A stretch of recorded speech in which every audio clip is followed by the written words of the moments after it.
Selamat siang semuanya. Assalamualaikum warahmatullahi wabarakatuh. Sebelumnya perkenalkan, nama saya Lanang Kawitan David Putranto dengan NIM A11 2023 14977.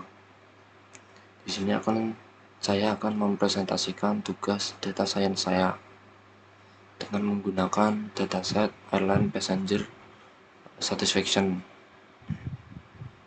Pada tahap awal saya melakukan import library yang dibutuhkan untuk proses analisis data dan machine learning. Saya menggunakan Pandas dan NumPy untuk pengolahan data. Pandas membantu membaca dan memanipulasi dataset, sedangkan NumPy membantu operasi numerik. Saya menggunakan Matplotlib ya, dan Seaborn untuk visualisasi data seperti diagram batang, histogram, boxplot, dan heatmap. Kemudian saya menggunakan library sklearn untuk proses machine learning. Library ini digunakan untuk pre-processing data, pembagian data trend dan tes, pembuatan model klasifikasi, evaluasi model, dan hyperparameter tuning. Saya juga menggunakan SMOTE dari IMB-Learn untuk menangani imbalance class pada dataset. Warnings dimatikan agar output lebih bersih dan mudah dibaca. Yang kedua ini, pada tahap ini saya memuat dataset airline passenger satisfaction menggunakan fungsi read_CSV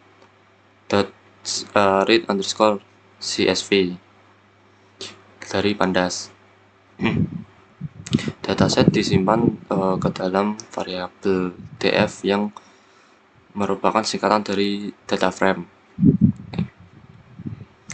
Kemudian saya menampilkan 5 data pertama menggunakan head (kurung-tutup) untuk memahami struktur data dan memastikan dataset berhasil dimuat dengan benar. Dari tampilan tersebut terlihat bahwa dataset berisi data penumpang maskapai beserta penilaian pelayanan penerbangan. Ini ya. Lanjut.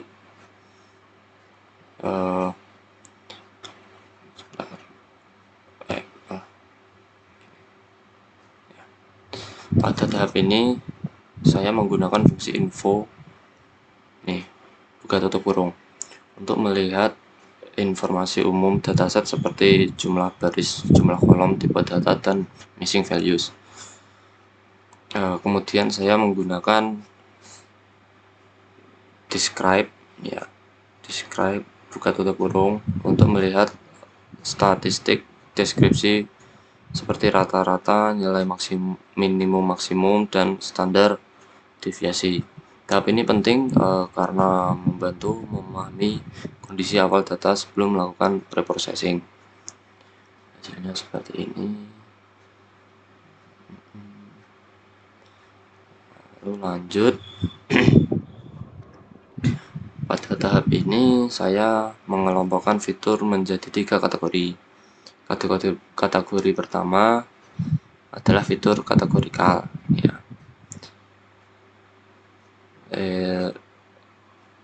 Di sini memuat seperti gender, customer type of traveling customer type, dan kelas karena data berbentuk teks atau kategori. Kategori kedua adalah fitur continuum seperti age, flight distance, dan delay karena nilainya berupa angka yang memiliki rentan besar. Kategori 3 adalah fitur rating seperti seat comfort dan online boarding karena nilainya berupa skala penilaian. Pengelompokan ini penting karena setiap jenis fitur membutuhkan perlakuan pre-processing yang berbeda. Untuk hasilnya seperti ini bagi 3 ya. Selanjutnya nomor 3.3 yaitu missing value. Pada tahap ini saya memeriksa missing value menggunakan is0 buka tutup kurung dot sum buka titik kurung. Kemudian saya menghitung persentase missing value agar lebih mudah mengetahui seberapa besar data yang kosong. Hasil menunjukkan terdapat beberapa missing value pada kolom tertentu. Seperti ini, arrival delay. Missing value perlu ditangani karena model machine learning tidak dapat bekerja optimal jika terdapat data yang kosong. Ya, itu penjelasannya, yaitu missing value ditemukan pada beberapa kolom. Kolom dengan missing value perlu dilakukan imputasi. Imputasi membantu model tetap stabil saat training. Lanjut ke nomor 3.4 yaitu cek data duplikat. Pada tahap ini saya memeriksa apakah terdapat data duplikat menggunakan duplicated buka tutup kurung .sum. Data duplikat dapat menyebabkan bias pada model karena data yang sama dihitung lebih dari satu kali. Jika ditemukan data duplikat, maka data tersebut dapat dihapus menggunakan drop duplikat ini. Selanjutnya pada nomor 3.5 distribusi variabel target. Pada tahap ini saya memvisualisasikan distribusi variabel target yaitu satisfaction menggunakan conplot dan pie chart. Tujuan visualisasi ini itu untuk melihat jumlah missing kelas antara satisfied atau satisfied, natural, dan dissatisfied. Jika salah satu kelas memiliki jumlah jauh lebih besar, maka terjadi imbalance kelas. Imbalance kelas dapat menyebabkan model lebih fokus memprediksi kelas mayoritas dan mengabaikan kelas minoritas. Nah, untuk hasilnya seperti ini.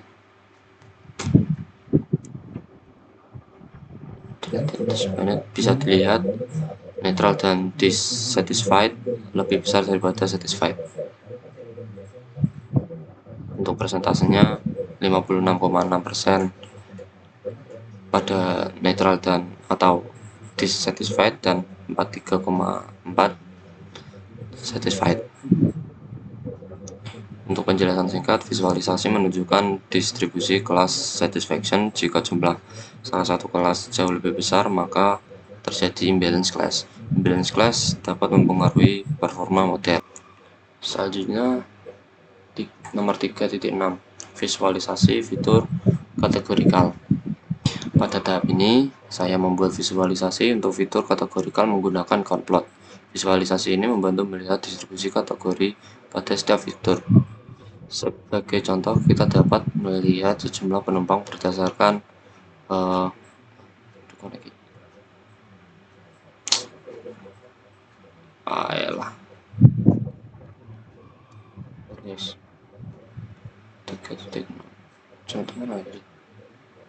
pada tahap visualisasi fitur kategorikal, saya membuat visualisasi untuk fitur kategorikal menggunakan conplot. Visualisasi ini membantu melihat distribusi kategori pada setiap fitur. Sebagai contoh, kita dapat melihat jumlah penumpang berdasarkan gender, tipe pelanggan atau kelas penerbangan. Ini ya. Visualisasi ini membantu memahami karakteristik penumpang pada dataset. Lanjut nomor 3.7 visualisasi fitur continue. Pada tahap ini saya menggunakan histogram untuk melihat distribusi fitur kontinu. Histogram membantu melihat pola penyebaran data apakah normal, miring, atau memiliki outlier. Seperti ini ya. Contohnya ini pada umur, flight distance, delay, temperatur delay, arrival delay. Sebagai contoh flight distance, sebagian besar penumpang melakukan penerbangan jarak tertentu.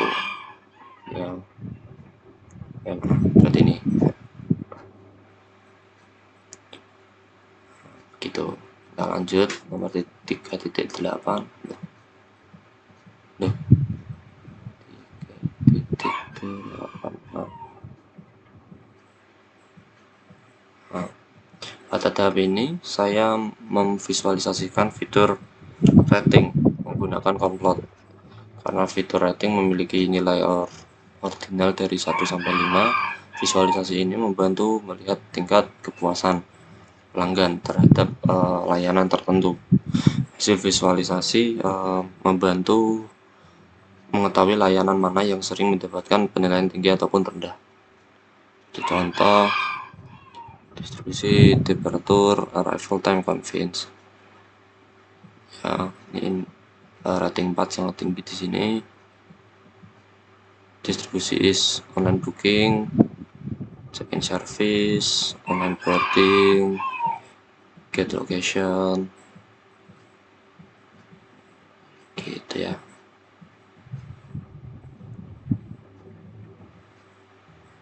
Wifi service.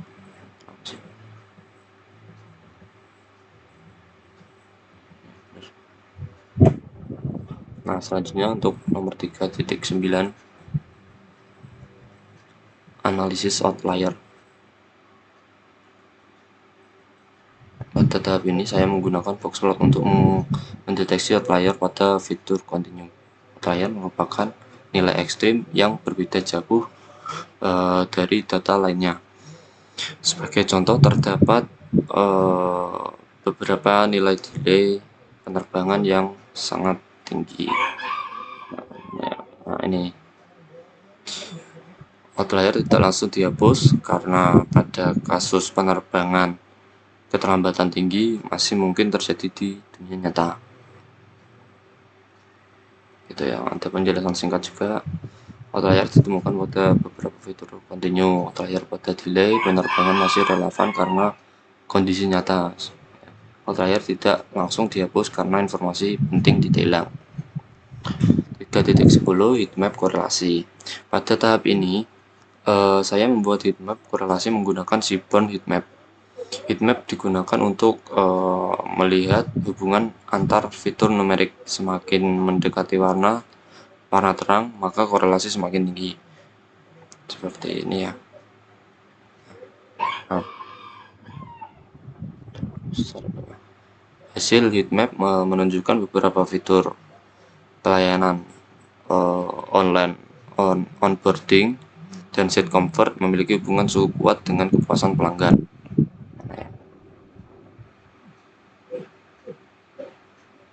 Nah, ini onboarding sama set comfort.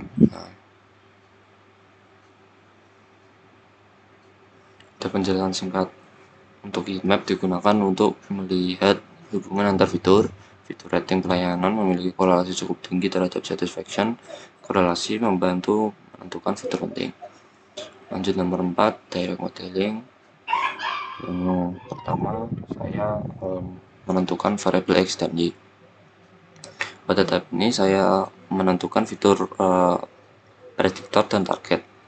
Column satisfaction dijadikan variabel target atau Y. Nih.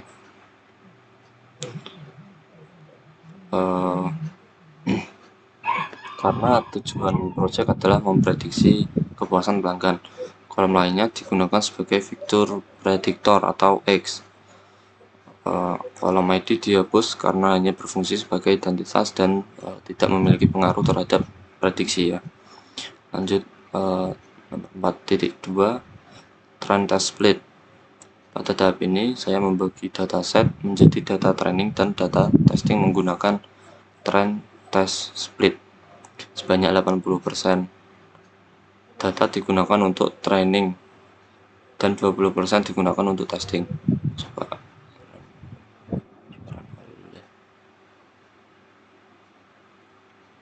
Pembagian ini penting agar model dapat diuji menggunakan data yang belum pernah dilihat sebelumnya.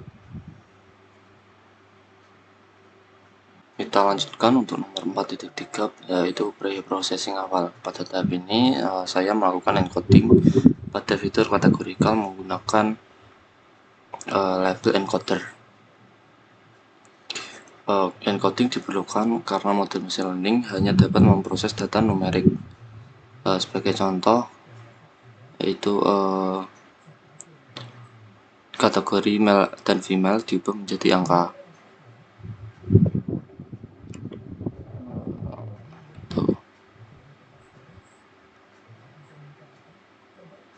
Karena label encoder tidak dapat langsung digunakan di kolom transformer, maka melakukan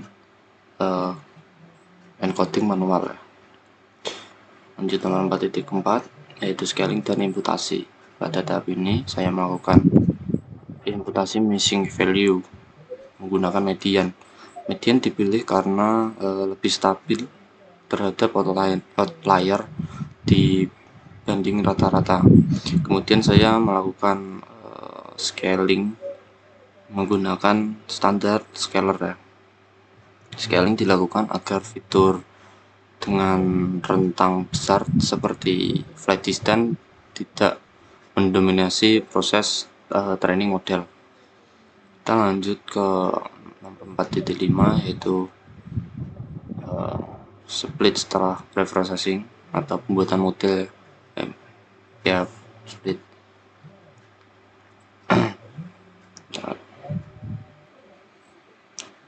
Kita lanjut pada nomor 4.5, yaitu split setelah preprocessing. Pada tahap ini saya melakukan pembagian data train dan test setelah proses preprocessing selesai dilakukan. Sebelumnya data sudah melalui proses encoding, imputasi missing value, dan scaling. Tahap preprocessing dilakukan terlebih dahulu agar seluruh data memiliki format yang sesuai untuk machine learning. Saya menggunakan trend test split untuk membagi data menjadi data training dan data testing. Data training digunakan untuk melatih model machine learning agar model dapat dipelajari pola dari dataset. Data testing digunakan untuk menguji performa model menggunakan data yang belum pernah dilihat sebelumnya. Saya menggunakan test size 0,2, artinya 20% data digunakan untuk testing dan 80% digunakan untuk training. Parameter random state digunakan agar hasil pembagian data selalu konsisten setiap kali kode dijalankan. Kemudian saya menggunakan satisfy Y agar distribusi kelas pada data training dan testing tetap seimbang sesuai distribusi data asli. Tahap ini penting karena model perlu diuji menggunakan data baru agar hasil evaluasi lebih objektif dan tidak hanya menghafal data training gitu. Kita lanjut nomor 4.6, yaitu membuat model. Pada tahap ini saya membangun 3 model, yaitu logistic regression, decision tree, dan random forest. Logistic regression digunakan sebagai model dasar klasifikasi. Untuk decision tree digunakan karena mudah dipahami dan mampu menangani hubungan non-linear. Untuk random forest digunakan karena mampu menghasilkan performa lebih baik dengan menggabungkan banyak decision tree. Kita lanjut 4.7, yaitu evaluasi model. Pada tahap ini saya mengevaluasi model menggunakan akurasi, precision, recall, dan event score. Akurasi menunjukkan tingkat prediksi benar secara keseluruhan. Precision menunjukkan ketepatan prediksi kelas positif. Untuk recall menunjukkan kemampuan model mendeteksi kelas positif. F1 score merupakan kombinasi precision dan recall. Saya juga menggunakan confusion matrix untuk melihat detail dan detail hasil prediksi benar dan salah. Ini untuk hasilnya. Ini decision tree. Hasilnya itu random forest. Juga confusion matrix logistic regression. Nah, lanjut nomor 5, penanganan imbalance dengan SMOTE. Pada tahap ini saya menggunakan SMOTE untuk menangani balance class. SMOTE bekerja dengan membuat data sintetis pada kelas minoritas sehingga jumlah data menjadi lebih seimbang. Tujuannya agar model tidak hanya fokus pada kelas mayoritas. 5.2 yaitu training ulang model. Pada tahap ini saya melatih ulang model dengan menggunakan data hasil SMOTE. Training ulang diperlukan karena distribusi data sudah berubah setelah proses oversampling. Nomor selanjutnya 5.3 evaluasi setelah SMOTE. Pada tahap ini saya membandingkan hasil model dan sesudah hasil model sebelum dan sesudah SMOTE. Biasanya recall untuk kelas minoritas meningkat setelah SMOTE. Hal ini menunjukkan model menjadi lebih baik dalam mendeteksi kelas minoritas. Ya, hasilnya forest plus SMOTE. Untuk penjelasan singkatnya, SMOTE digunakan untuk menyimpulkan jumlah kelas. Setelah SMOTE, recall kelas minority biasanya meningkat. Model menjadi lebih stabil dalam memprediksi kelas minority. Lanjut nomor 6 yaitu fitur importance. Pada tahap ini saya melakukan analisis fitur importance menggunakan random forest. Fitur importance menunjukkan fitur mana yang paling berpengaruh terhadap kepuasan pelanggan. Hasil biasanya menunjukkan fitur pelayanan seperti onboarding, online boarding, seat comfort, terus dan insight WiFi memiliki pengaruh yang besar. Bisa dilihat ya besar. Dan ini boarding, invite WiFi service, class atau type of travel.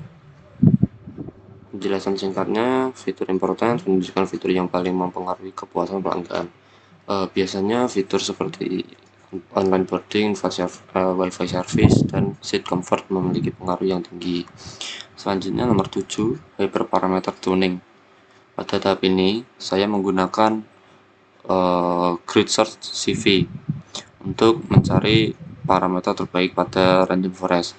Beberapa parameter yang diuji antara lain yaitu jumlah tree, kedalaman tree, ini max step ya, kedalaman tree, dan minimum sample split.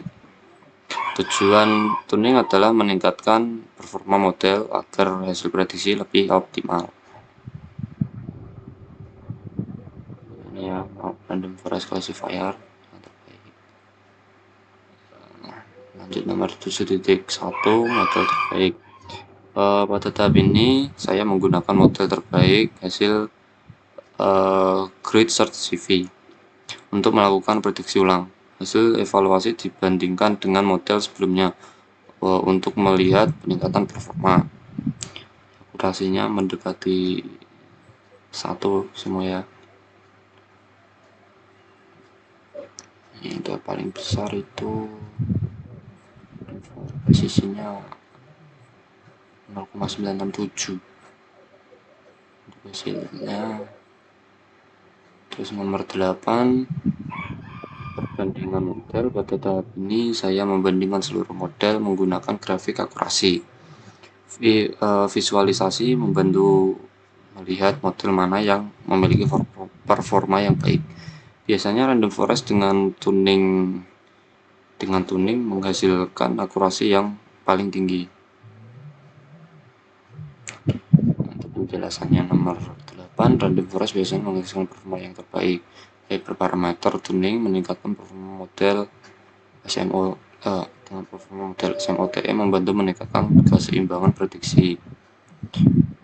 Nah, kita lanjut nomor 9 yaitu kesimpulan. Yang pertama yaitu dataset airline passenger satisfaction memiliki kombinasi fitur categorical, continue, dan rating. Dataset memiliki missing value sehingga perlu dilakukan imputasi. Distribusi kelas menunjukkan adanya imbalance class. Random forest menghasilkan performa paling baik dibanding model lain.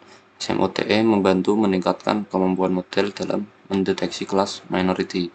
Hyperparameter tuning meningkatkan performa akhir model. Feature importance menunjukkan kualitas pelayanan menjadi faktor utama. Berdasarkan hasil analisis, dataset memiliki kombinasi fitur kategorikal, continue, dan rating ya. Sepertinya cukup sekian dari saya. Untuk mungkin ada salah kata yang disengaja maupun tidak, saya mohon maaf. Sekian, wassalamualaikum warahmatullahi wabarakatuh.